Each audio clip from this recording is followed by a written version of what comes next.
Just 4 years after graduating with a degree in industrial design, Benjamin Hubert picked up a handful of prestigious awards, including Designer of the Year at the British Design Awards. You've seen his work in the Espresso Penthouse studio, and now we meet the man himself at the London Design Festival. Benjamin, you've had an incredible past 4 years. Tell us about the journey. I think it's just been a journey of hard work. I don't think there's any shortcuts in the creative industry.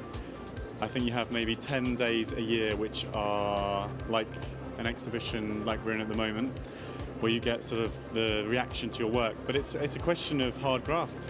So it's step by step and pushing people and trying to chase things, and then eventually you start to get somewhere. Now, Benjamin, I'm sure you don't know this about our breakfast show, but we've had the cork design in studio. We've also got the concrete one behind there. And I know that lighting is where you started. That's right. I think lighting and accessories were my starting point, and then things slowly got bigger, and then into furnitures and lighting and space and some of the things that allowed me to explore new things across different scales. Now, the grey light behind us is made from like quite a heavy material, like concrete type material. How do you keep it so light and flexible? It's not a lightweight lamp physically. I think the trick is to try and make something that is visually lightweight. So we cast it very thin on the edge to try and get a feeling that something very industrial can be sophisticated and elegant.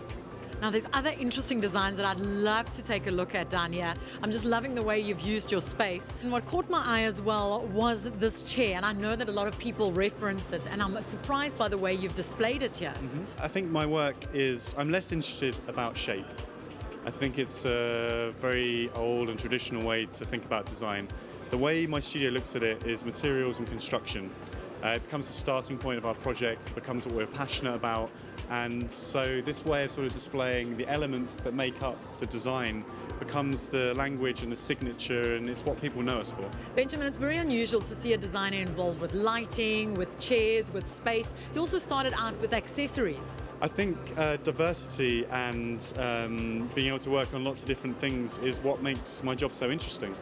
So I don't think it's not a conscious decision. It's just something, you do something small, and then the next thing that drives you is something larger or a different kind of interaction.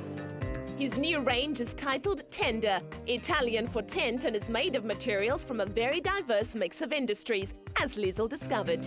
Benjamin, you're also using Design Junction as a platform to launch your new range. Yeah, that's right. I think what we're doing is we want a platform to show some of the things we can do in the studio, and we always start with materials. It's a research process. So the lamp around us is about research into found objects, so fiberglass rods, which are incredibly flexible, but eventually are flat and can be shipped flat, and textile studies. So we do a lot of textile research in the studio, and this particular lamp is made from textile from the underwear industry.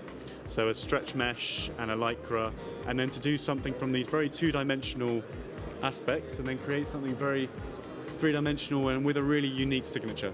Now, I love the concept of the underwear material that you used. I've got a sort of a real passion for textiles and fabrics, and stretch is a really interesting dynamic. It's a very difficult thing to work with because it behaves very, very unusually. But it was about lightness and transparency. So eventually our research led us to something which, is held against the body, is wrapped around the body. And so we get something which is very delicate, very sort of sensual, but it has this sort of unusual feeling where you can see through it in some views and not in others. And as for a light, for diffusing light, it's really important. Are you inspired by great design? Catch the 2013 London Design Festival in September for a taste of how this city fascinates the world. Travel in award-winning style and comfort to London with South African Airways. Visit www.flysaa.com or your local travel agent to book. South African Airways, Africa's most awarded airline.